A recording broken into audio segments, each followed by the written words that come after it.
Hello student, this is Sana Aftab, Assistant Professor of Buddha Institute of Pharmacy, GIDA, Gorakhpur, Department of Pharmacognosy. Here we discuss about classification of crude drug, B Pharm 4th semester unit 1st.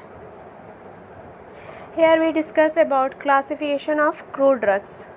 Now, next slides we discuss about classification of crude drugs.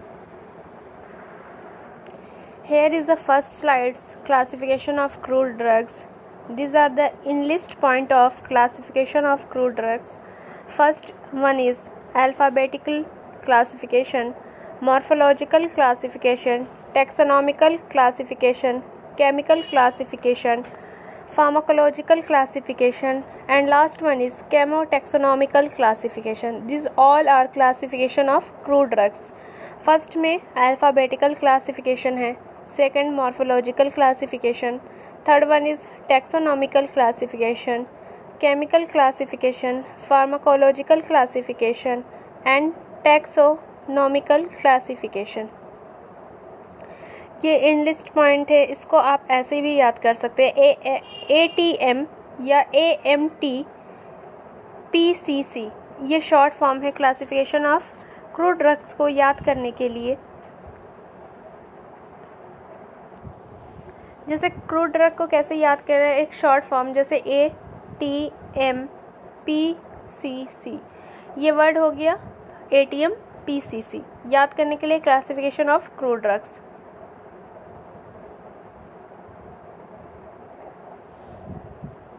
तो ये easy way में रहेगा, ये long terms memory के याद रखने के लिए ये एक ट्रिक है जो ATM PCC से क्लासिफिकेशन ऑफ क्रूड ड्रग्स याद रहता है. जैसे A for alphabetical, T for taxonomical, M for morphological, P for pharmacological, C for classification and next last one is chemotaxonomical classification. Next slides में classification of crude drugs को elaborate करके समझाया जाएगा, बताया जाएगा कि अल्फ़ाबेटिकल क्लासिफिकेशन किसको कहते हैं, अल्फ़ाबेटिकल क्लासिफिकेशन में क्या क्या आता है. तो नेक्स्ट स्लाइड्स के में देखते हैं कि अल्फ़ाबेटिकल क्लासिफिकेशन क्या है और उसमें क्या क्या प्रोसेस होते हैं.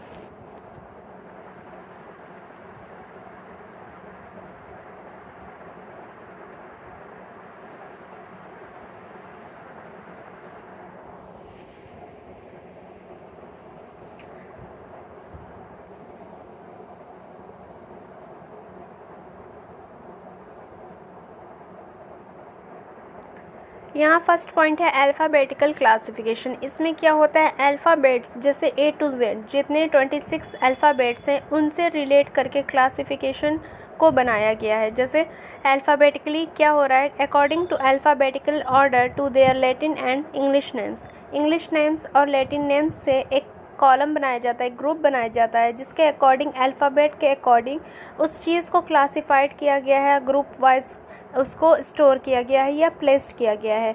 एग्जाम्पल है acacia, benzoin, cinchona, dill, ergot, fennel, gentian, hyoscyamus, ipecacuanha, jalap, kurchi, mustard, nux vomica, opium, podophyllum, quassia, rauwolfia, senna, uncaria, gambier, vasaka, wool fat, yellow beeswax and zedoary. ये सारे नाम्स अल्फ़ाबेट्स के अकॉर्डिंग है. इनको अल्फ़ाबेटिकली अकॉर्डिंग टू अल्फ़ाबेट्स इसको arrange किया जाता है. अब यहाँ पे एक एग्जांपल से बता रहे हैं कि अल्फ़ाबेट क्लासिफिकेशन में कैसे अरेंज किए जाते हैं, कैसे क्लासिफाइड किया जाता है. अब अल्फ़ाबेट क्लासिफिकेशन में कैसे अरेंज किए जा रहे हैं, अकॉर्डिंग टू अल्फ़ाबेट लेटर्स, जो A to Z लेटर्स हैं उनके अकॉर्डिंग इनका अरेंजमेंट हो रहा है. अब एक एक स्क्रीन पर एक एग्जांपल देखते हैं कि ये एक बॉक्स हो गया, ये एक कॉलम हो गया, ये डिफरेंट यहाँ A लिखा गया, यहाँ B है, यहाँ C है और यहाँ D है. तो जो भी A के नाम से, जो भी A ग्रुप के नाम से रहेंगे जितने ड्रग, जैसे एकेशिया हैं तो यहाँ एकेशिया के नाम से ये कॉलम फिल किया जाएगा. बेंजोइन के नाम से जितने हैं B से स्टार्ट है तो ये बेंजोइन इस क्लासिफिकेशन में इस ग्रुप में मेंशन किया जाएगा. अब जैसे बात करते हैं सिंकोना, C से है तो उनका अरेंजमेंट इस ग्रुप में होगा, C वाले कॉलम में होगा. तो ये अल्फ़ाबेटिकल क्लासिफिकेशन को अरेंज करना अकॉर्डिंग टू अल्फ़ाबेट लेटर्स, इसी को अल्फ़ाबेटिक क्लासिफिकेशन कहा गया है। तो ये चीज़ आसानी से समझ में आ गई होगी कि अल्फ़ाबेटिकल क्लासिफिकेशन किसको कहते हैं, जो according to their English names और लैटिन नेम्स के अकॉर्डिंग, अल्फ़ाबेट्स के अकॉर्डिंग जिसको अरेंज किया जाता है। अब जैसा कि मेंशन किया गया है A to Z, ये A to Z अल्फ़ाबेट्स होते हैं। अब इनका अरेंजमेंट कैसे करेंगे? इनका अरेंजमेंट एक बॉक्स बना के इस बॉक्स में ए वाले ड्रग्स इसमें मेंशन होंगे, बी वाले ड्रग इसमें मेंशन होंगे। तो ये सारे A to Z प्लेस किए जाते हैं ड्रग्स। तो ये अल्फ़ाबेटिकल क्लासिफिकेशन को डिनोट किया गया है। अब नेक्स्ट स्लाइड्स में जो क्लासिफिकेशन था, जो डिफरेंट क्लासिफिकेशन था, जो मॉर्फोलॉजिकल क्लासिफिकेशन था, टेक्सोनॉमिकल क्लासिफिकेशन था, उस चीज़ को पढ़ते हैं। नेक्स्ट स्लाइड्स में देखते हैं कि अब कौन सा क्लासिफिकेशन है, उसको कैसे अरेंज किया गया है, उसको कैसे डिनोट किया जाता है, उसको कैसे पढ़ा जाता है, उसको कैसे समझा जाता है। तो ये नेक्स्ट स्लाइड्स में देखते हैं क्लासिफिकेशन ऑफ क्रूड ड्रग्स के बारे में। अब यहाँ अल्फ़ाबेटिकल क्लासिफिकेशन में एक चीज़ और देखते हैं कि अल्फ़ाबेटिकल क्लासिफिकेशन में एक चीज़ और रह गई है। तो उस चीज़ यहाँ अल्फ़ाबेटिकल क्लासिफिकेशन में according to alphabetical order to their Latin and English names, example acacia, benzoin, cinchona, dill, ergot, fennel, gentians, hyoscyamus, ipecac, jalap, kurchi, mustard, ये अल्फ़ाबेट्स के अकॉर्डिंग इनको मेंशन किया गया है, इनको प्लेस किया गया है। Books containing classification according to their system, जैसे Indian pharmacopoeia, British pharmacopoeia, USP, European pharmacopoeia, encyclopedia या ब्रिटिश फार्मास्यूटिकल कोडेक्स, जिसको BPCB बोलते हैं। तो ये सारी जो बुक्स हैं, इन बुक्स में कैसे अल्फ़ाबेटिक क्लासिफिकेशन होंगे, ये अकॉर्डिंग टू देयर अल्फ़ाबेट्स। अगर ए ग्रुप के जितने ए से स्टार्टिंग है तो वो ए ग्रुप में क्लासिफाइड होंगे, जो बी से स्टार्टिंग है जो ड्रग, वो बी ग्रुप में क्लासिफाइड होंगे। वो सारी बुक्स में जो इंडियन फार्माकोपिया है उसमें भी ऐसे ही मेंशन होते हैं, ब्रिटिश फार्माकोपिया में भी ऐसे ही मेंशन होते हैं, यूएसपी में भी ऐसे ही मेंशन होते हैं। नेक्स्ट पॉइंट है अल्फ़ाबेटिकल क्लासिफिकेशन के एडवांटेजेस एंड डिसएडवांटेजेस। क्या एडवांटेजेस हैं अल्फ़ाबेटिकल क्लासिफिकेशन के, क्या डिसएडवांटेजेस हैं अल्फ़ाबेटिकल क्लासिफिकेशन के? तो एडवांटेजेस में है सिंपल मेथड है, जैसे A to Z है तो सिंपली एक जितने ए से स्टार्टिंग होंगे जो ड्रग वो ए में अरेंज किए गए हैं, प्लेस्ड किए गए हैं। तो सिंपल मेथड है अरेंज करने का।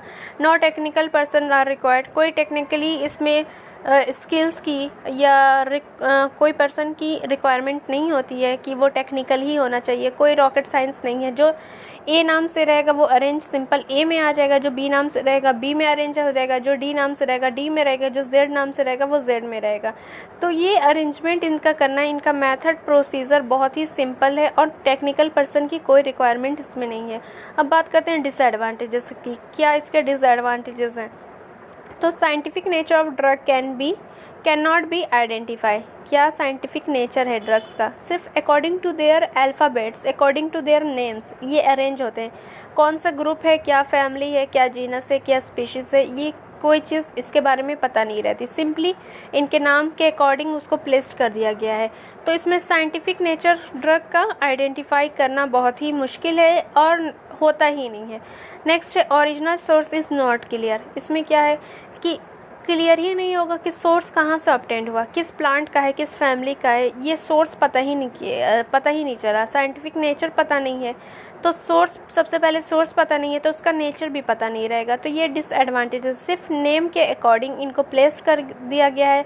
इंडियन फार्माकोपिया में, ब्रिटिश फार्माकोपिया में, यूएसपी में या BPC में, ब्रिटिश फार्मास्यूटिकल कोडेक्स में, ये सारी चीज़ सिर्फ मेंशन की जाती है। उनके साइंटिफिक नेचर को, उनके सोर्स को, उनके ओरिजिन्स को, उनकी फैमिली को, उनके कैरेक्टरिस्टिक फीचर्स को कुछ भी मेंशन नहीं किया जाता। सिर्फ एज सच उनके अल्फ़ाबेट्स के अकॉर्डिंग, नाम के अकॉर्डिंग उनको प्लेस्ड कर दिया जाता है।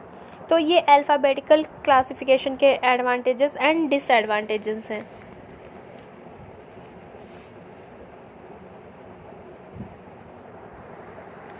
जब भी एग्ज़ाम में लिखने को आता है अल्फ़ाबेटिकल क्लासिफिकेशन तो एडवांटेजेस एंड डिसएडवांटेजेस मेंशन करना मस्ट रहता है। इससे क्या होता है कि एक प्रॉपर्टी आपकी इन्हांस होती है, नंबर गेन होता है और लिखने का एक वे पता चलता है कि इसका क्या मतलब है, इसके क्या क्या इम्पोर्टेंस है। नेक्स्ट स्लाइड से नेक्स्ट क्लासिफिकेशन है मॉर्फोलॉजिकल क्लासिफिकेशन। अब बात करते हैं मॉर्फोलॉजिकल क्लासिफिकेशन की।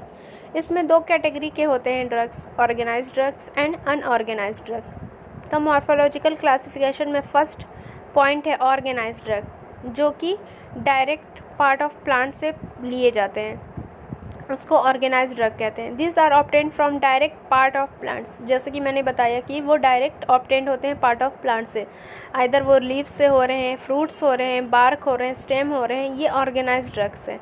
इट कंटेनिंग सेलुलर टिश्यू, वो सेलुलर टिश्यू को कंटेन करते हैं। जैसे एग्जांपल हो गया लीव्स, सेना की लीव्स यूज़ होती है, डिजिटेलिस का रूट यूज़ होता है, रोल्फिया आइपेकोना का बार्क यूज़ होता है, सिनकोना सिनामोम का बार्क यूज़ होता है।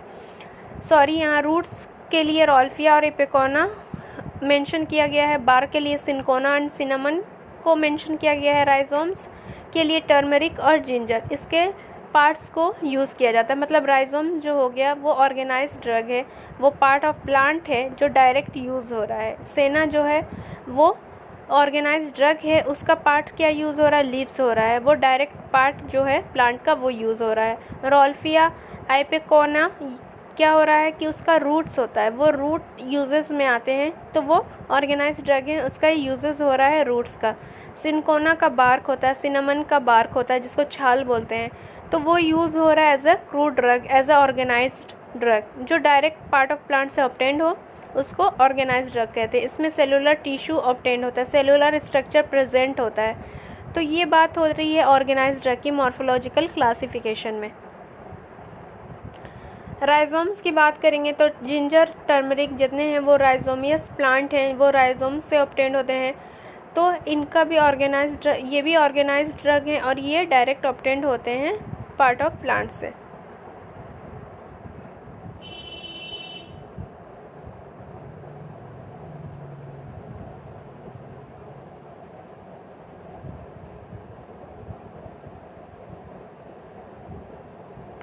नेक्स्ट बात करते हैं अनऑर्गेनाइज्ड ड्रग की, कि अनऑर्गेनाइज्ड ड्रग क्या होता है। जैसे ऑर्गेनाइज्ड ड्रग होते हैं डायरेक्ट पार्ट ऑफ प्लांट से ऑब्टेंड होते हैं, ये जो अनऑर्गेनाइज्ड है ये डायरेक्ट पार्ट ऑफ प्लांट से ऑब्टेंड नहीं होते हैं। इसमें क्या है, these are prepared from plants by some intermediate physical process, incisions, drying और extraction। ये डायरेक्ट ऑब्टेन नहीं होते, ये ऑब्टेन कराया जाता है इंटरमीडिएट प्रोसेस के थ्रू।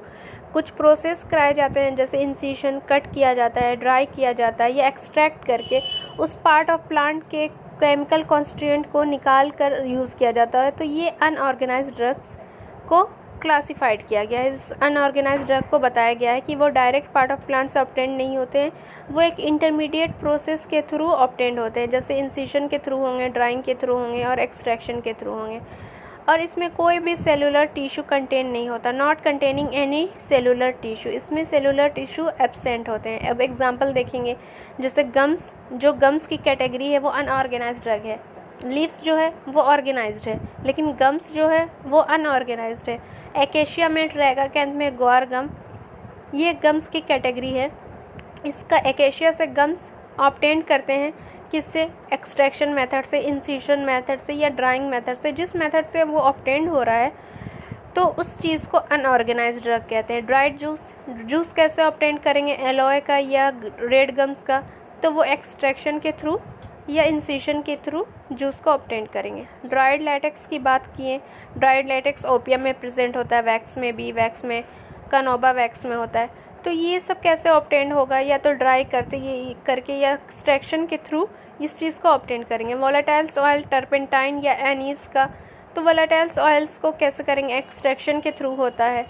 तो ये सारे प्रोसेस हैं अनऑर्गेनाइज्ड ड्रग के। अनऑर्गेनाइज्ड ड्रग बेसिकली होता ये है कि जो डायरेक्ट पार्ट ऑफ प्लांट से ऑब्टेंड ना हो, उसमें इंटरमीडिएट प्रोसेस कराया जाए, या आइदर वो इंसिजन हो, ड्राइंग हो या फिर एक्सट्रैक्शन, उस मेथड से उस केमिकल कॉन्स्टिट्यूएंट को ऑब्टेन करते हैं, तो वो अनऑर्गेनाइज्ड ड्रग की क्लासिफिकेशन होते हैं।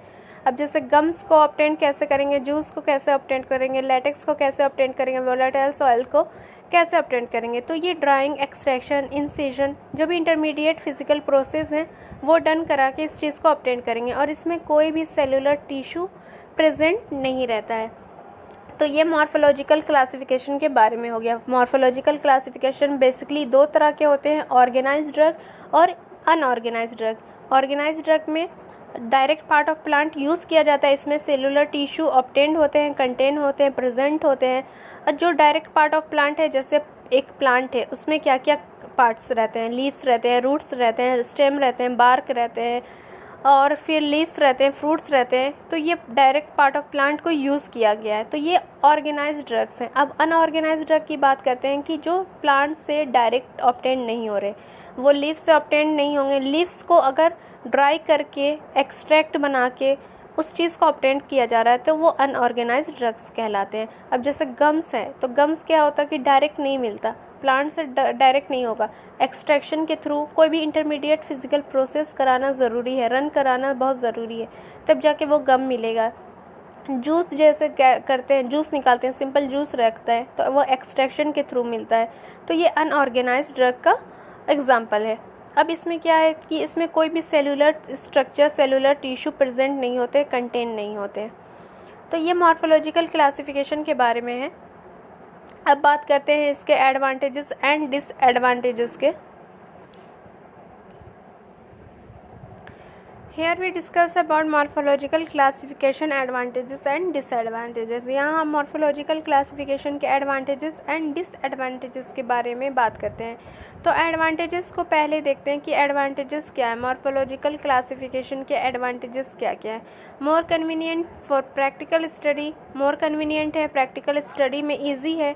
Very useful in identifying the adulterant use, बहुत यूज़फुल होते हैं आइडेंटिफाई करने में जो कि एडल्ट्रेंट यूज्ड हो रहे हैं। कैसे हो रहे हैं, ऑर्गेनाइज्ड है, अनऑर्गेनाइज्ड है, ये दो डिफरेंट पैरामीटर्स है। इस पैरामीटर से ये आइडेंटिफाई इजीली हो जाएगा कि एडल्ट्रेंट प्रेजेंट है या नहीं। ये दोनों एडवांटेजेस हैं मॉर्फोलॉजिकल क्लासिफिकेशन के। फर्स्ट में मोर कन्वीनियंट है, प्रैक्टिकल स्टडी के लिए बहुत ज़्यादा कन्वीनियंट है। जैसे direct part of plant use हो रहा है तो उसको ऑर्गेनाइज्ड कह दिया गया, इनडायरेक्ट हो रहा है तो उसको अनऑर्गेनाइज्ड कर दिया गया, जो इंटरमीडिएट प्रोसेस के थ्रू किया जा रहा है तो उसको अनऑर्गेनाइज्ड कर दिया गया। तो स्टडी करने में, प्रैक्टिकल स्टडी करने में बहुत ज़्यादा कन्वीनियंट है। Very useful in identifying the adulterants use, बहुत ही ज़्यादा यूज़फुल होता है कि एडल्ट्रेंट्स को आइडेंटिफाई करने में। ये क्लासिफिकेशन क्या करता है कि आइडेंटिफाई करता है एडल्ट्रेंट्स को। ये दो एडवांटेजेस हैं मॉर्फोलॉजिकल क्लासिफिकेशन के, कन्वीनियंट है प्रैक्टिकल स्टडी में और एडल्ट्रेंट्स को आइडेंटिफाई, इजीली आइडेंटिफाई करता है, very useful in identifying the adulterants.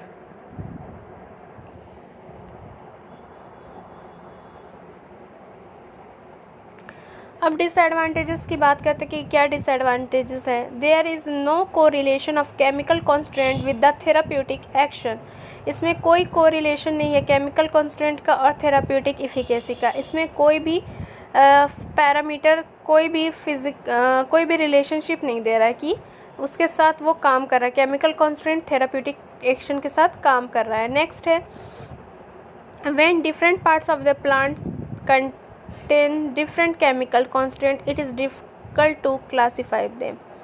अब डिसएडवांटेजेस का मेन पॉइंट यहाँ आ रहा है कि when different part of plant, different part है, प्लांट्स का ही डिफरेंट पार्ट है और डिफरेंट केमिकल कॉन्स्टेंट है। जैसे दो पार्ट है, दो डिफरेंट पार्ट है प्लांट्स का, अब उसमें दो डिफरेंट केमिकल कॉन्स्टेंट आ गए तो वो आइडेंटिफाई करने में डिफ़िकल्ट हो जाएगा। जैसे एक का पार्ट ले लिए बार्क, एक का ले लिए लीफ, अब दोनों में दोनों केमिकल कॉन्स्टेंट अलग अलग हैं तो ये डिफ़िकल्ट स्टडी करेगा क्लासिफाई करने में कि कौन से ग्रुप का प्लांट है। तो ये डिसएडवांटेजेस है मॉर्फोलॉजिकल क्लासिफिकेशन का। फर्स्ट है कि कोई रिलेशन नहीं है केमिकल कॉन्स्टेंट में और थेराप्यूटिक एक्शन में। जैसे कि कोई केमिकल कॉन्स्टेंट है, उसकी थेराप्यूटिक एक्शन ये है, तो जैसे पता चलता है कि यूजीनॉल है, वो केमिकल कॉन्स्टेंट है, उसकी थेराप्यूटिक एफिकेसी क्या है, तो उसके साथ थेराप्यूटिक एफिकेसी क्या होता है कि वो रिड्यूस करता है, एंटी इन्फ्लामेटरी की तरह भी काम करता है। तो उसका जैसे एग्जांपल लेते हैं कि कोई ड्रग है, उसकी function anti inflammatory chemical constant के साथ, लेकिन यहाँ क्या है मॉर्फोलॉजिकल में कोई रिलेशनशिप नहीं है उसके थेराप्यूटिक और केमिकल कॉन्स्टेंट के साथ। नेक्स्ट है कि different parts different chemical constituent present करता है, जो कि क्लासिफिकेशन करने में बहुत डिफ़िकल्ट है। ये मॉर्फोलॉजिकल क्लासिफिकेशन के एडवांटेजेस एंड डिसएडवांटेजेस हैं। अब हम नेक्स्ट क्लासिफिकेशन देखते हैं क्रूड ड्रग का। Next taxonomical classification of crude drug था, तो उसको देखते हैं कि क्या है उसमें।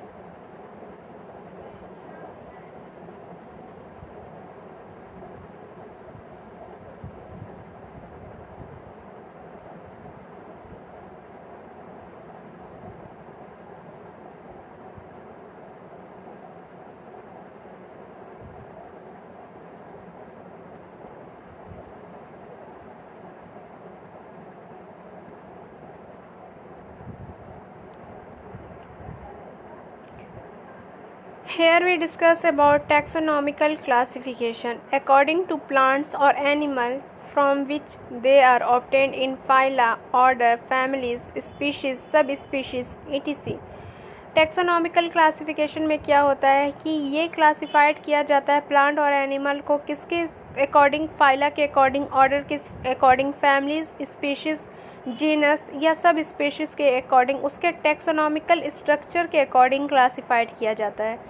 तो टैक्सोनॉमिकल स्टडी में आइदर वो प्लांट की टैक्सोनॉमिकल क्लासिफिकेशन हो या एनिमल की टैक्सोनॉमिकल क्लासिफिकेशन हो, वो कैसे सब कैटेगराइज्ड किया गया है, कैसे बताया गया है, उसका क्लासिफिकेशन कैसे किया जाता है, उसके according to their phyla, species, order, families या सब स्पीशीज़, जीनस, ईटीसी, इसके अकॉर्डिंग टैक्सोनॉमिकल क्लासिफिकेशन को परफॉर्म किया जाता है। तो जैसे फाइलम, ऑर्डर, फैमिली, ये सारी कैटेगरी हैं। और drugs, last one is drugs. अब इसको कैटेगराइज किया गया है कि जो एंजियोस्पर्म फाइलम होंगे, ऑर्डर क्या होगा इसका, लिली फ्लोरा होगा, और फैमिली लिलिएसी होगा। कॉल्चिकम एस्पैरागस डाइकोर्सिया, ये ड्रग्स है, इसकी फैमिली लिलिएसी है।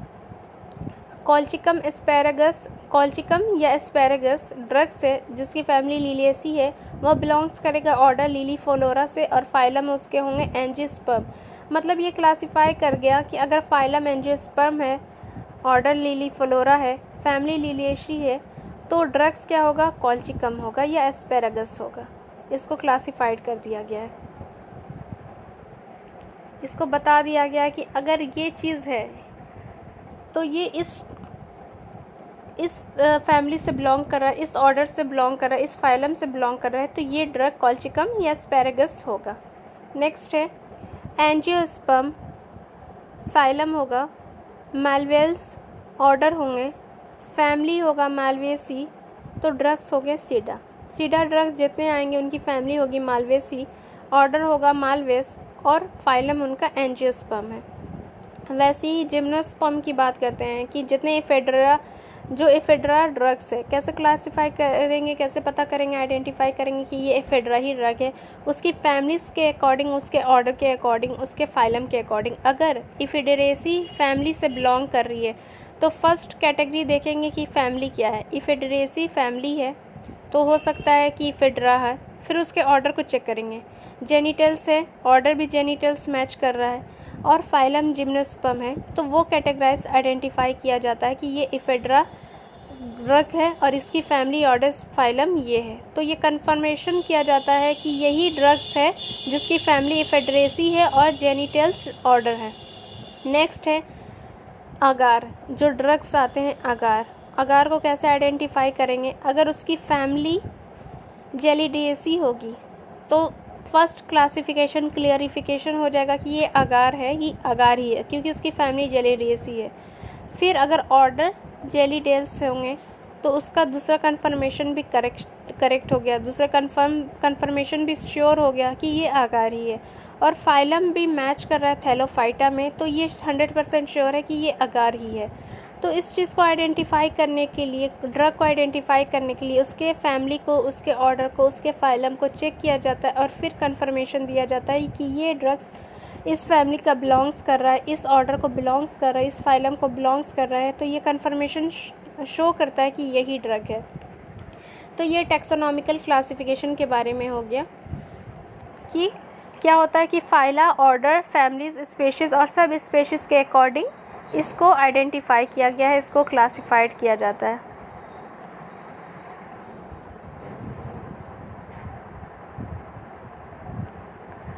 नेक्स्ट पॉइंट है टैक्सोनॉमिकल क्लासिफिकेशन के एडवांटेजेस क्या हैं और डिसएडवांटेजेस क्या हैं। एडवांटेजेस सिंपल है, इजी मेथड है, ऑर्डर पे, स्पीशीज़ पे, सब स्पीशीज़ पे, फाइलम पे, जीनस पे ये कैटेगराइज्ड किया गया है, इसके ऑर्डर को मेंशन किया गया है, फिर ड्रग को क्लैरिफाई किया जाए। एडवांटेजेस इसका इजी मेथड है। डिसएडवांटेजेस की बात करते हैं तो as all entire plants are not used as a drug, इसमें क्या होता है कि ऑल इंटायर प्लांट्स यूज़ नहीं होते हैं। It is of no significance of this division from identification point of view, मतलब इसमें पूरे प्लांट नहीं यूज़ होते हैं, कहीं लीव्स यूज़ हो रही, कहीं बार्क हो रही हैं, तो आइडेंटिफिकेशन करने में कोई सिग्निफिकेंस नहीं है, इसका कोई फीचर्स नहीं है कि यही प्लांट है। आइडेंटिफिकेशन पॉइंट ऑफ व्यू से ये डिफ़िकल्ट्स होते हैं।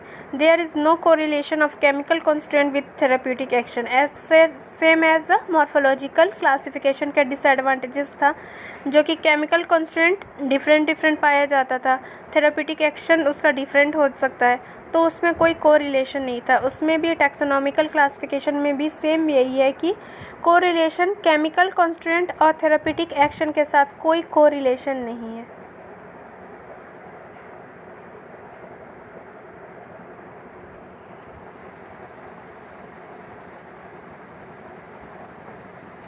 ये टैक्सोनॉमिकल क्लासिफिकेशन के एडवांटेजेस एंड डिसएडवांटेजेस हो गए, ये पॉइंट्स हैं advantages and disadvantages taxonomical classification के। Now we discuss about another classification of crude drugs.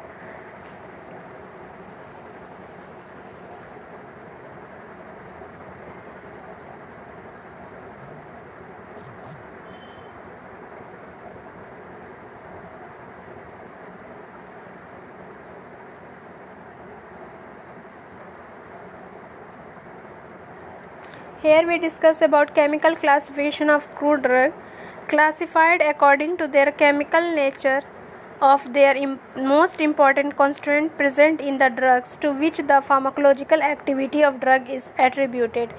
Chemical नाम से ही पता चल रहा है केमिकल प्रेजेंट होगा, उसके अकॉर्डिंग क्लासिफाइड किया गया है ड्रग्स को। क्या क्या केमिकल कॉन्स्टिट्यूएंट प्रेजेंट है किस प्लांट में, उसके अकॉर्डिंग इसका क्लासिफिकेशन बेस्ड है।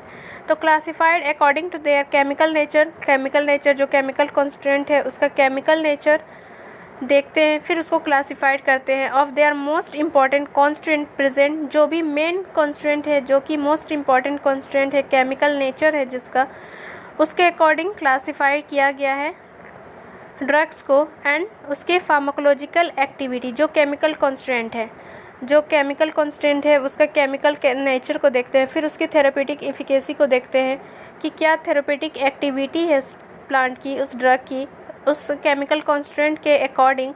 तो ये क्लासिफिकेशन केमिकल क्लासिफिकेशन के अंदर आता है। केमिकल क्लासिफिकेशन क्या सिंपली ये होता है कि केमिकल कॉन्स्टिट्यूएंट क्या, ड्रग में केमिकल कॉन्स्टिट्यूएंट है, उसका केमिकल नेचर क्या है और उसकी थेरेपेटिक प्रॉपर्टी क्या है, इस बेस पे, इस पैरामीटर्स पे केमिकल क्लासिफिकेशन प्रोसेस रन कराया जाता है। नेक्स्ट है plants and animal synthesis the chemical compound such as fats, carbohydrates, protein, volatile salts. Plant और एनिमल जो होते हैं वो सिंथेसाइज करते हैं केमिकल्स कंपाउंड को, जैसे कि फैट्स हो गए, proteins, carbohydrates and volatile oils. तो ये केमिकल क्लासिफिकेशन के बारे में था कि केमिकल क्लासिफिकेशन नाम से ही पता चल रहा है कि केमिकल प्रेजेंट रहेंगे उसके नेचर को जानेंगे, उसके कॉन्स्टिट्यूएंट को जानेंगे, प्लांट में जो प्रेजेंट है, क्रूड ड्रग्स में जो प्रेजेंट है, फिर उसकी फार्माकोलॉजिकल एक्टिविटी या थेरेप्यूटिक एक्टिविटी को चेक करेंगे। तो ये केमिकल क्लासिफिकेशन को बताता है, ये केमिकल क्लासिफिकेशन को इंट्रोड्यूस करता है। नेक्स्ट है केमिकल क्लासिफिकेशन में ही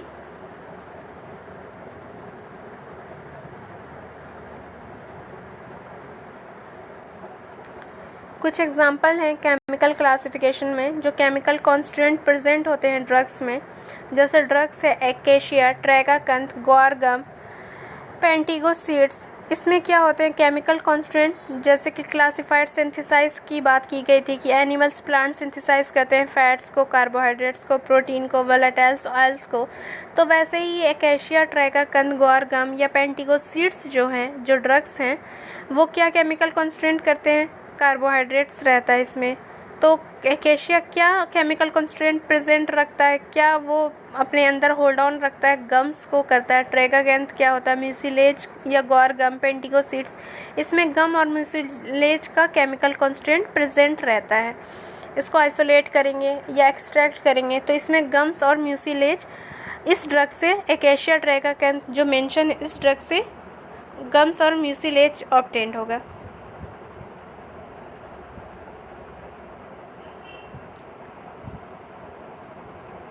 ये फर्स्ट पॉइंट है कि अगर एकेशिया है, ट्रेगाकैंथ है, ग्वार गम है, पेंटिको सीड्स है, तो उसका केमिकल कॉन्स्टेंट क्या होगा, गम्स होगा या म्यूसिलेज होगा। नेक्स्ट पॉइंट है ड्रग्स में, अगर ड्रग्स का नाम लेते हैं एलोएस, कैस्कैरा, रूबार्ब, सेना, ग्लाइकोराइजा, ग्लाइसाइराइजा, डायस्कोरिया, मस्टर्ड, डिजिटलिस,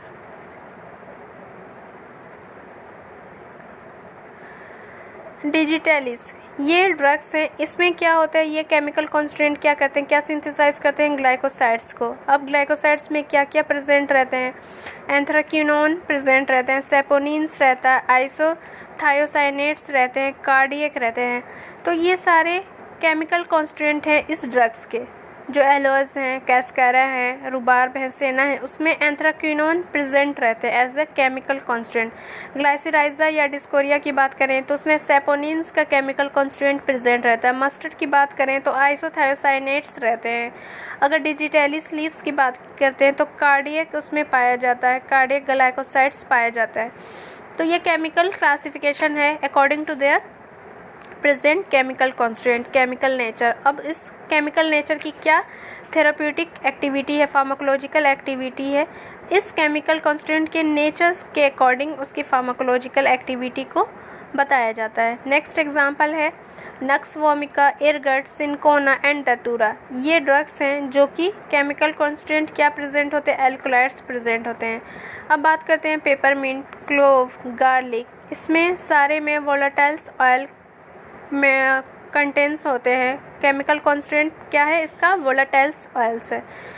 आंवला, अशोका बार्क, इसमें प्रेजेंट होते हैं टैनिन्स। तो ये एग्जांपल है केमिकल क्लासिफिकेशन की। जब भी केमिकल क्लासिफिकेशन की बात आती है तो केमिकल से, नाम से ही पता चल रहा है कि केमिकल कॉन्स्टेंट प्रेजेंट रहेंगे, उसके केमिकल कॉन्स्टेंट के नेचर को पता करेंगे, फिर उसकी फार्माकोलॉजिकल एक्टिविटी को बताएंगे। अब ये कुछ एग्जांपल्स हैं जिसको मेंशन करना एग्ज़ाम के पॉइंट ऑफ व्यू से बहुत ज़रूरी होती है। अब इसमें एक दो एग्जांपल को मेंशन करते हुए, यह सारे एग्जांपल तो ऐसा सच याद होने वाले नहीं है, लेकिन एक दो एग्जांपल को मेंशन करना बहुत ज़रूरी है कि केमिकल क्लासिफिकेशन में, जैसे ड्रग एकेशिया हो गया, तो ये कार्बोहाइड्रेट्स केमिकल कॉन्स्टेंट प्रेजेंट रहता है, इसमें गम्स और म्यूसिलेज केमिकल कॉन्स्टेंट के तौर पर प्रेजेंट रहता है। अब बात करते हैं पेपरमिंट या क्लोव गार्लिक्स की, तो उसमें वोलेटाइल्स ऑयल कंटेंट होता है, कंसिस्ट होता है। तो ये all about of chemical classification, chemical constant of drugs. Now we discuss about advantages and disadvantages of chemical classification.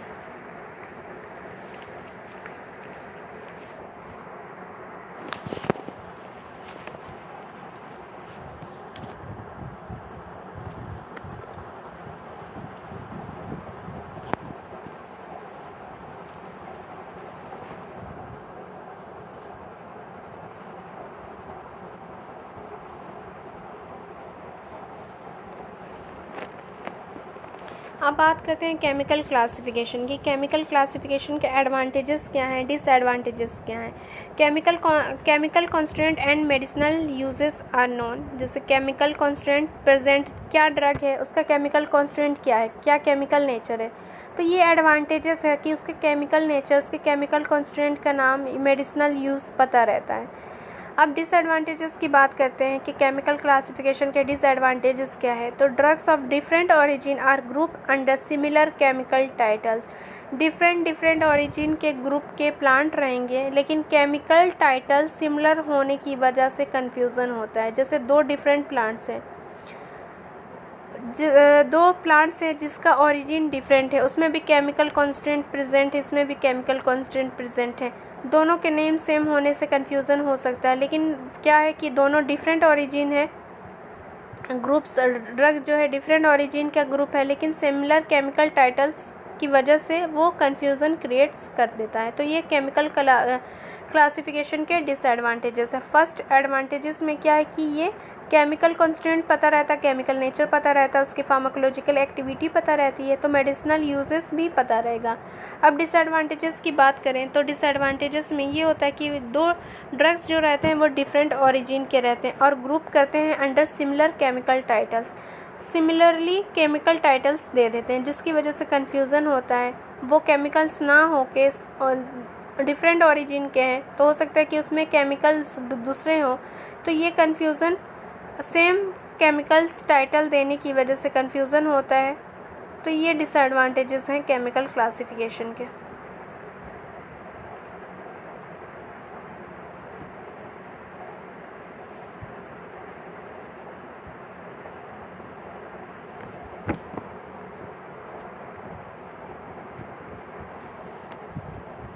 अब जैसे एक पॉइंट और है डिसएडवांटेजेस में, fixed oil and volatile oils of equal importance together, ये दोनों मिल के इक्वल इम्पॉर्टेंस देते हैं, लेकिन ये डिफ़िकल्ट कैटेगरी करते हैं प्रॉपरली। मतलब इनको अगर डिफरेंट अलग कैटेगराइज किया गया है तो वो डिफ़िकल्ट क्रिएट्स करते हैं। तो ये केमिकल क्लासिफिकेशंस के डिसएडवांटेजेस हैं।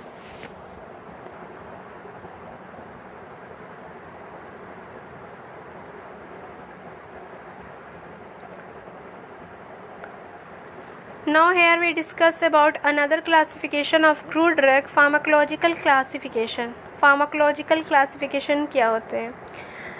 तो फर्स्ट फार्माकोलॉजिकल क्लासिफिकेशन के बारे में कुछ पढ़ लेते हैं कि फार्माकोलॉजिकल क्लासिफिकेशन क्या है, फार्माकोलॉजिकल क्लासिफिकेशन के एग्जांपल्स क्या क्या होते हैं। तो here is a slide about pharmacological classification.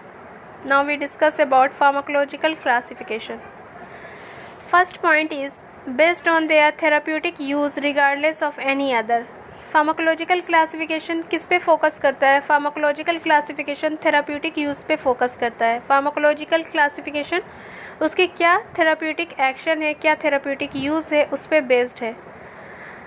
A particular drug containing known chemical constant can be grouped according to their therapeutic use. ये क्या है कि पार्टिकुलर ग्रुप, कोई भी particular group chemical constant same होंगे, लेकिन उसके थेरेप्यूटिक यूज़ के अकॉर्डिंग इसको क्लासिफाइड किया गया है। जैसे ड्रग्स हैं विनिका, तो फार्माकोलॉजिकल एक्शन क्या होगा? एंटी कैंसर एजेंट की तरह काम करता है विनिका। Opium, cannabis act as a analgesic, senna, rhubarb, castor oil, ये 3 ड्रग्स हैं। जैसे सेना हो गया, रुबार्ब्स हो गया, कैस्टर ऑयल्स हो गए, तो इसमें डिफरेंट केमिकल कांस्टेंट हैं, लेकिन डिफरेंट केमिकल कांस्टेंट की प्रॉपर्टीज़ क्या है? सेम है। फार्माकोलॉजिकल प्रॉपर्टीज़ क्या है? सेम से। परगेटिव्स की काम करता है एंड कॉन्स्टिपेशन को रिलीव करता है। तो इसी चीज़ को फार्माकोलॉजिकल क्लासिफिकेशन में डिस्क्राइब किया गया है, बताया गया है कि डिफरेंट केमिकल कांस्टेंट होने के बावजूद भी फार्माकोलॉजिकल एक्टिविटी अगर वो सेम शो कर रही है तो उस क्लासिफिकेशन को फार्माकोलॉजिकल क्लासिफिकेशन कहते हैं। Next example is vasaka and benzoin.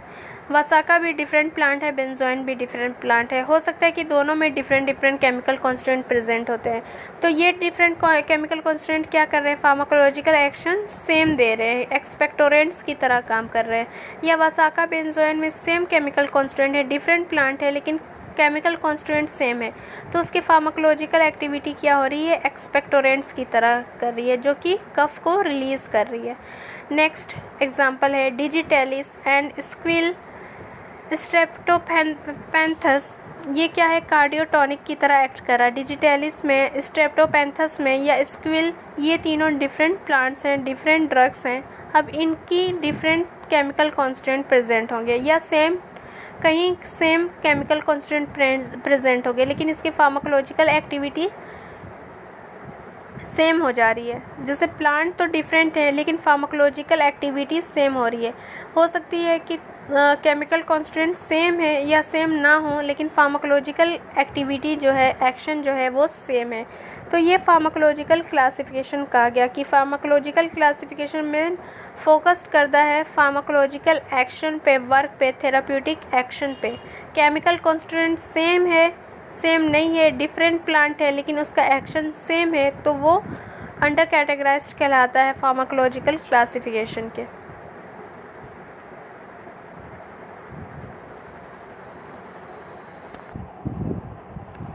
Next point है फार्माकोलॉजिकल क्लासिफिकेशन के एडवांटेजेस एंड डिसएडवांटेजेस। क्या एडवांटेजेस हैं फार्माकोलॉजिकल क्लासिफिकेशन के और क्या डिसएडवांटेजेस हैं फार्माकोलॉजिकल क्लासिफिकेशन के। तो फर्स्ट पॉइंट है फार्माकोलॉजिकल क्लासिफिकेशन के एडवांटेजेस। तो here we discuss about advantages of pharmacological classification. First point is if chemical constraints are not known, they can be classified properly on the basis of pharmacological action।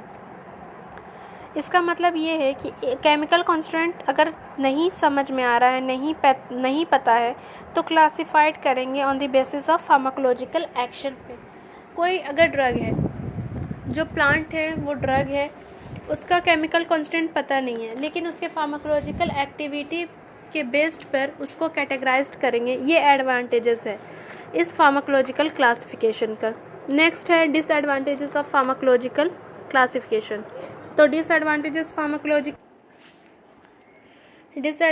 Of pharmacological classification क्या है कि drugs can be placed in various classes according to their therapeutic use. Drugs जो है place किया गया है therapeutic use से, लेकिन वेरियस क्लासेस ऑफ ड्रग्स को प्लेस कर दिया गया है थेराप्यूटिक यूज़ पे। हो सकता है कि उसका क्लासेस डिफरेंट्स हैं, केमिकल कॉन्स्टेंट डिफरेंट्स होंगे, लेकिन थेराप्यूटिक यूज़ सेम होने के कारण उस ड्रग को उसी में प्लेस्ड कर दिया गया है। तो ये फर्स्ट डिसएडवांटेजेस है फार्माकोलॉजिकल क्लासिफिकेशन का।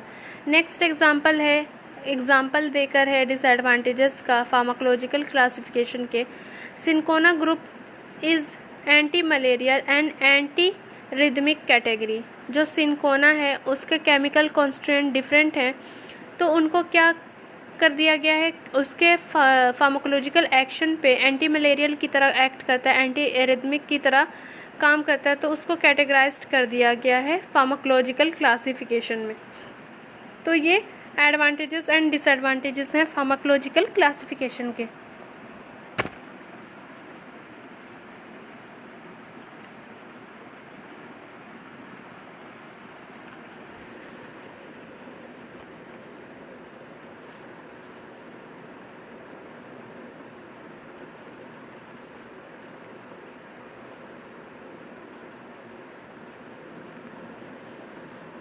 Now other classification of crude drug is, we discuss about another classification of crude drug is chemotaxonomical classification is another classification of crude drug. Here we discuss about chemotaxonomical classification. First point is the equal importance is given for taxonomical status and chemical constant. ये जैसे नाम से ही पता चल रहा है, chemo means chemical and taxonomical status के combination classification को केमो टैक्सोनॉमिकल क्लासिफिकेशन बताया गया है। इसमें दोनों का इम्पोर्टेंस है, केमिकल कॉन्स्टेंट प्रेजेंट है उसको भी मेंशन किया गया है। टैक्सोनॉमिकल जैसे पता पहले फाइलम, ऑर्डर, स्पीशीज़, सब स्पीशीज़ के अकॉर्डिंग जो कैटेगराइज्ड किया गया है, क्लासिफाइड किया गया है, उसके बेसिस पे भी इसको मेंशन किया गया है, इसको क्लासिफाइड किया गया है। तो इसमें दोनों का इम्पोर्टेंस है, केमिकल कॉन्स्टेंट का भी इम्पोर्टेंस है और टैक्सोनॉमिकल स्टडीज़ का भी इम्पोर्टेंस है। तो ये दोनों वर्ड केमो और टैक्सोनॉमिकल क्लासिफिकेशन मिक्सअप होकर बने हैं एक केमिकल कॉन्स्टेंट और टैक्सोनॉमी के अकॉर्डिंग। नेक्स्ट पॉइंट है some chemical constant are characteristic of certain classes of plants. Some chemical constant are characteristic of certain classes of plant. जो chemical constant हैं वो कुछ सर्टेन क्लासेस ऑफ प्लांट्स से obtained होते हैं। Next point है mostly they are secondary metabolites of pharmaceutical significance such as alkaloids, glycosides, etc। जो secondary metabolites होते हैं फार्मास्यूटिकल सिग्निफिकेंस जिसका है एल्कोलाइड्स की तरह केमिकल कांस्टेंट प्रोड्यूस करता है, ग्लाइकोसाइड्स की तरह केमिकल कांस्टेंट प्रोड्यूस करता है। ये केमिकल टैक्सोनॉमिकल क्लासिफिकेशन के अंदर आता है। Example, tropane alkaloids generally present in the drugs of Solanaceae family. जितने भी सोलिनेसी फैमिली के ड्रग्स होते हैं वो ट्रोपेन एल्कोलाइड्स कंटेन करते हैं। अब सोलिनेसी फैमिली को कैसे बताया गया, तो सोलिनेसी जैसे यहाँ फैमिली की बात होगी तो ये अंडर कैटेगराइज्ड हो गया टैक्सोनॉमिकल, और इसमें जो केमिकल प्रेजेंट है, जो एल्कोलाइड्स प्रेजेंट है ट्रोपेन, उसको कैटेगराइज किया गया है ट्रोपेन एल्कोलाइड्स के नाम से। तो ये दोनों कम्बिनेशन मिक्सचर हो गया केमो और टैक्सोनॉमिकल का। नेक्स्ट है volatiles oil present in plant of rosaceae lamiaceae, rosaceae और लेमिनेसी। जो भी वोलेटाइल्स ऑयल प्रेजेंट होते हैं रोजेसी फैमिली में या लेमिनेसी फैमिली में वोलेटाइल्स ऑयल प्रेजेंट होते हैं। तो यहाँ टैक्सोनॉमिकल आइडेंटिफिकेशन पता चल गया कि इसकी फैमिली जो भी लेमिनेसी फैमिली से बिलोंग्स करेगा या रोजेसी फैमिली से बिलोंग्स करेगा उसमें केमिकल कॉन्स्टिट्यूएंट क्या प्रेजेंट होंगे, वोलेटाइल्स ऑयल प्रेजेंट होंगे। तो ये आइडेंटिफिकेशन करने का बेस्ट मेथड है, सबसे अच्छा मेथड है कि केमिकल के नेचर से, टैक्सोनॉमिकल के नेचर से किसी भी प्लांट को क्लासिफाइड किया गया है। रूटेशी फैमिली के जितने रहेंगे रूटीन्स पाए रहेंगे। इसका मेरिट ये है, give more scope for understanding the relationship between chemical constituent, their biosynthesis and possible their action. जैसे कि इसके मेरिट्स, इसका एडवांटेजेस, सबसे बेस्ट एडवांटेजेस, सबसे अच्छा एडवांटेजेस यही है कि केमिकल नेचर पे और टैक्सोनॉमिकल नेचर पे ये बेस्ड है, ये डिपेंड है। तो क्या ड्रग का नेचर है, क्या केमिकल कॉन्स्टिट्यूएंट है, क्या किस टैक्सोनॉमी का है, कैसे बायोसिंथेसिस हो रहा है, इसको पढ़ने में ईजिली अंडरस्टैंडिंग बहुत अच्छे से अंडरस्टूड हो जाता है। तो इसका पॉसिबल एक्शन भी समझने में बहुत ज़्यादा आसानी होती है। तो ये केमो टैक्सोनॉमिकल क्लासिफिकेशन के एडवांटेजेस हैं, मेरिट्स हैं। इसमें ज़्यादा स्कोप है, रिलेशन, क्योंकि केमिकल का भी रिलेशन शो कर रहा है, टैक्सोनॉमिकल का भी रिलेशन शो कर रहा है।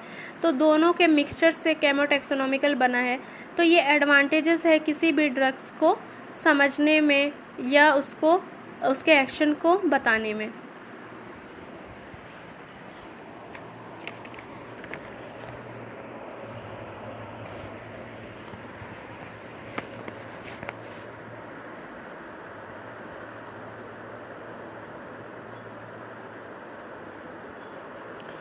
Now another classification related to classification of crude drug is serotaxonomical classification. Sero means serology. Serology, study of antigen antibody reaction. Sero means serum. Serum की और टैक्सोनॉमिकल की कम्बिनेशन क्लासिफिकेशन, जो ये कम्बिनेशन है sero की, सेरम की और taxonomical classification की। सेरोलॉजी क्या है, study of antigen antibody reaction को सेरोलॉजी कहते हैं। एंटीजेंस क्या है, foreign particle stimulate the formation of antibodies. जो एंटीजन फॉरेन पार्टिकल्स को, बेसिकली एंटीजन फॉरेन पार्टिकल्स को बोलते हैं जो स्टिमुलेट करते हैं फॉर्मेशन ऑफ एंटीबॉडीज़ में। अब एंटीबॉडीज़ क्या है, एंटीबॉडीज़ प्रोटीन मॉलिक्यूल्स है produce by plasma cell in response to antigens. ये प्रोटीन मॉलिक्यूल्स होते हैं जो कि प्लाज्मा सेल से प्रोड्यूस होते हैं और रिस्पॉन्स करते हैं अगेंस्ट एंटीजेंस के। The classification of very similar plants by means of difference in protein they contain. इनके क्लासिफिकेशन सिमिलर हैं लेकिन डिफरेंसेस हैं कहाँ, प्रोटीन के कंटेंट से, कि कौन कौन से प्रोटीन किस में कंटेंट्स हैं। नेक्स्ट है, this is based on highly specific relationship between antigens and antibodies produce in response to them. ये बेस्ड होते हैं, हाईली स्पेसिफिक होते हैं रिलेशनशिप किस में, एंटीजन एंटीबॉडी रिएक्शन में, और उसके बाद ये रिस्पॉन्स करते हैं। एंटीबॉडीज़ एंटीजन रिएक्शन जो स्टिमुलेट होता है उसको रिस्पॉन्स करते हैं सेरोटैक्सोनॉमिकल क्लासिफिकेशन में।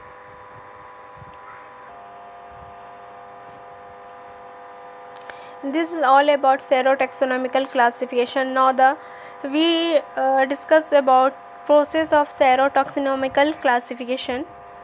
Next slide is about process of serotaxonomical classification. So let's discuss about process. Here is the process of serotaxonomy. Proteins, antigens, first part. extracted from plant A, injected into blood stream, produce antibodies, then these antibodies extracted from this blood of animals act as an antiserum, then react with plant A and react with plant extract B and BCD, then obtain the complete coagulation occur in extract plant A. Here degree of coagulation is varies plant B and B, C, D. The degree of coagulation is compared to know about closeness of taxonomy. More the degree of coagulation, more the closeness. अब यहाँ बात करते हैं process of सेरोटॉक्सिनोमी की, कि एक plant लिए जो प्लांट ए कहलाता है उसमें एंटीजेंस उस प्लांट के एक्सट्रैक्ट को निकालेंगे, उसमें एंटीजेंस लेंगे, उस एंटीजन को इंजेक्ट करेंगे एनिमल्स में। अब वो एनिमल्स क्या होगा, स्टिमुलेट करेगा, प्रोड्यूस करेगा एंटीबॉडीज़। अब उसके ब्लड से उस एंटीबॉडीज़ को निकालेंगे जो कि एक्ट करेगा एंटीसेरम की तरह। अब ये एंटीसेरम जो प्रेजेंट है, अब ये जो एंटीसेरम प्रेजेंट है, अब इस एंटीसेरम को रिएक्ट करेंगे प्लांट ए से। अब ये एंटीसेरम रिएक्ट किया प्लांट ए से, तो यहाँ कंप्लीट कोगुलेशन ऑकर्स आ गए। लेकिन जो रिएक्शन इसी एंटीसेरम को फिर रिएक्ट कर रहे हैं प्लांट के एक्सट्रैक्ट से, जो कि प्लांट बी का एक्सट्रैक्ट है, सी का एक्सट्रैक्ट है, डी का एक्सट्रैक्ट है, यहाँ डिग्री ऑफ कोगुलेशन वेरीज हो रहे हैं। तो ये जो वेरीज हो रहे हैं कोगुलेशन फैक्टर, उनको बताया जा रहा है कि टैक्सोनॉमी कितना क्लोज है, उनसे टैक्सोनॉमी कितना क्लोज है, इसी चीज़ को बताया जा रहा है। तो जितना डिग्री ऑफ कोगुलेशन बढ़ेगा उतना क्लोजनेस, टैक्सोनॉमी का क्लोजनेस बढ़ेगा। तो ये डायरेक्टली प्रोपोर्शनल है क्लोजनेस से। तो एक ये डायग्राम है जो कि प्रोसेस ऑफ सेरोटॉक्सिनोमी को बहुत अच्छे से डिफ़ाइन किया गया है, कि पहले में प्लांट लेंगे जो कि प्रोटीन है, जिस प्लांट में प्रोटीन है वो एंटीजेंस लेंगे, उस प्लांट का एक्सट्रैक्ट लेंगे, उसमें एंटीजेंस लेंगे, फिर उस एंटीजेंस को रिएक्ट कराएंगे किसी एनिमल्स के साथ, उसका ब्लड लेंगे, फिर एंटीबॉडीज़ प्रोड्यूस होगा, उस एंटीबॉडीज़ में प्रोड्यूस होने के बाद उस एनिमल्स का ब्लड लेंगे जो कि एक्ट करेगा एंटीसेरम की तरह। अब ये एंटीसेरम दो पार्ट में डिवाइड कर देंगे, दो पार्ट में रिएक्ट कराएंगे। First extract part of plant A के साथ करेंगे, फिर extract part of plant B, C, D के साथ करेंगे। तो ए प्लांट के साथ क्या हो रहा है, कोगुलेशन कम्प्लीटली हो रहा है, लेकिन जो बी, सी, डी के साथ है उसमें डिग्री ऑफ कोगुलेशन वेरीज हो रहे हैं। अगर डिग्री ऑफ कोगुलेशन वेरीज होंगे, कम होंगे, ज़्यादा होंगे, जैसे जितना ज़्यादा होता रहेगा, डिग्री ऑफ कोगुलेशन जितना ज़्यादा बढ़ेगा उतना क्लोजनेस रहेगा, तो जितना कम रहेगा उतना क्लोजनेस कम रहेगा। इस चीज़ को डिग्री ऑफ कोगुलेशन को सेरोटॉक्सिनोमी के थ्रू बताया गया है।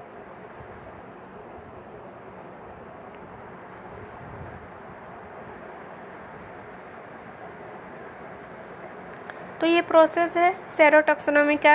ये एग्जांपल में मेंशन कर सकते हैं आप इजी वे में या फ्लो चार्ट्स में, नंबर गेन करने के लिए, प्रोसेस करने के लिए। सेरोटॉक्सिनोमी एक इंक्लूडिंग नया टॉपिक है, उस टॉपिक के लिए प्रोसेस का होना, प्रोसेस को बताना बहुत ज़रूरी है। तो इस चीज़ को आप लोग जितने स्टूडेंट्स हैं उस चीज़ को मेंशन कर सकते हैं ईज़िली याद करने का, कि प्लांट ए के एक्सट्रैक्ट को लिए, एंटीजेंस लिए प्लांट, फिर उसको एनिमल के साथ रिएक्ट कराएंगे, उसके एंटीबॉडी रिएक्शन होगा, फिर उसके ब्लड को लेके वो ब्लड जो लिए वो एंटीसेरम की तरह एक्ट कर रहा है। अब उस एंटीसेरम को रिएक्ट कराएंगे प्लांट एक्सट्रैक्ट के ए पार्ट से या एक्सट्रैक्ट पार्ट के बी से, सी से, डी से। अब इसमें कोगुलेशन फैक्टर देखेंगे कि किस में कोगुलेशन ज़्यादा है, डिग्री ऑफ कोगुलेशन किस में है। तो ए वाले में कंप्लीट कोगुलेशन हो रहा है, लेकिन बी, सी, डी में क्या हो रहा है, वेरीज हो रहा है। तो जितना कोगुलेशन रहेगा, डिग्री ऑफ कोगुलेशन जितना रहेगा, क्लोजनेस उतना ज़्यादा रहेगा। The degree of coagulation is compare to know the closeness of taxonomy. और ये डिग्री कोगुलेशन का क्या बता रहा है, क्लोजनेस ऑफ टैक्सोनॉमी को आइडेंटिफाई कर रहा है, बता रहा है।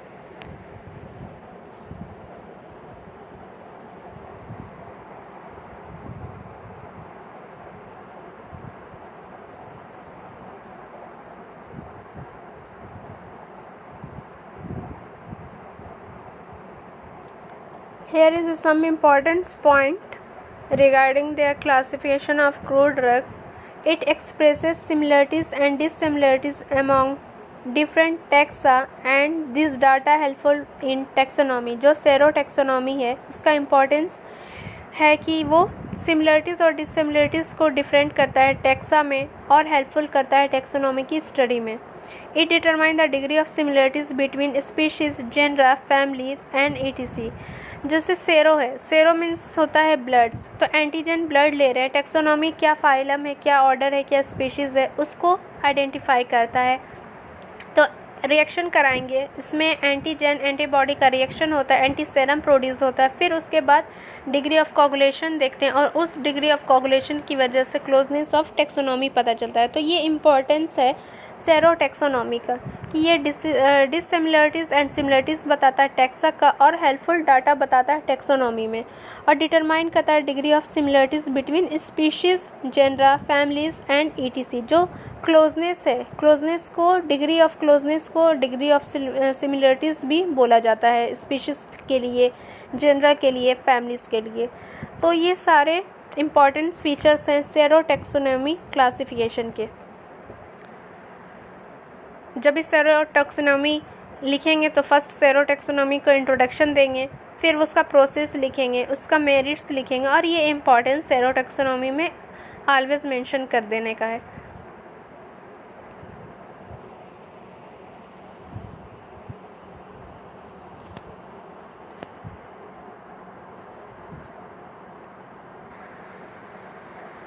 तो हम लोगों ने different classification of crude drugs पढ़ लिया, अल्फ़ाबेटिकल क्लासिफिकेशन भी, मॉर्फोलॉजिकल क्लासिफिकेशन भी, टैक्सोनॉमिकल क्लासिफिकेशन भी, केमिकल क्लासिफिकेशन के बारे में भी, फार्माकोलॉजिकल क्लासिफिकेशन के बारे में भी, केमोटॉक्सिनोमिकल क्लासिफिकेशन में के बारे में भी, और टैक्सोनॉमिकल के बारे में पढ़ चुके। तो ये सारी चीज़ क्लासिफिकेशन ऑफ क्रूड ड्रग्स में आते हैं। और लास्टली हम लोगों ने सेरो टैक्सोनॉमी के बारे में भी पढ़ लिए, उसके प्रोसेस के बारे में पढ़ लिए, उसके मेरिट्स के बारे में पढ़ लिए, उसके इम्पॉर्टेंस के बारे में लास्ट स्लाइड्स में मेंशन किया गया कि क्या इम्पॉर्टेंस है सेरो टैक्सोनॉमी का। वो सिमिलरिटीज़ और डिसिमिलरिटीज़ के बारे में बताता है, क्लोजनेस और डिग्री ऑफ क्लोजनेस के बारे में, टैक्सोनॉमी की स्टडी के बारे में ईजिली स्टडी बता देता है। तो ये सारी इम्पॉर्टेंस हैं सेरो टैक्सोनॉमी क्लासिफिकेशन के बारे में।